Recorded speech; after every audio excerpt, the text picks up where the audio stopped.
Hello, I am Dr. Juan Carlos Fuentes. I am here in Vida Wellness and Beauty. I am a plastic surgeon. The most important part is the surgeon.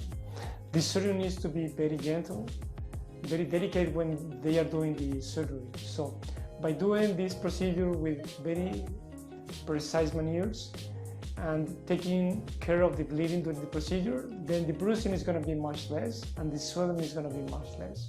That's the most important part. The second is the patient. The patient needs to be avoiding some medications that makes you bruise more, like vitamin E, aspirin, some anti-inflammatories, black tea, green tea. Those things makes you bleed more. So that is important to follow the instructions, what to avoid before, so you have less chances of bruising after the surgery. The bruising on the face varies from patient to patient. Some patients, they don't bruise at all. I do the rhinoplasty, they don't get any bruising. Maybe they swell up, but they don't show any bruising. In cases that you bruise, it usually lasts for like about a week. It may be a little bit under the eyes. At the end of the week, it's gone. I use the open rhinoplasty because it's more predictable in my hands. So that means what I see during the surgery is going to be about the same result in a year. And that's why I use the open rhinoplasty. That is a small incision right in the columella. And we use dissolvable stitches, so we don't have to remove them and it's less uncomfortable.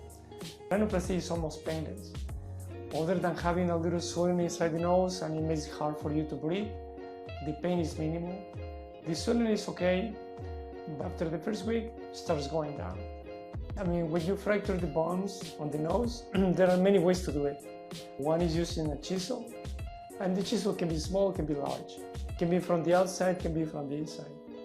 So the trauma is a little less, and then that's why you bruise a little less. If I use it from the inside, you may bruise a little more and you may swell up a little more. So it all depends, but we use small pieces of instruments to avoid too much damage on the face. When you do the rhinoplasty, you need to think about the structure, because if the tip is droopy and is plunging down, you need to lift it. And in order to hold that tip in place, you have to put a structure underneath that usually is from using grafts. We use the grafts from the septal cartilage in most of the patients, and that's why it's called structured rhinoplasty. It pushes the framework outside, you just want to hold it in place. So when you smile, it doesn't drop, and when you age, it doesn't drop.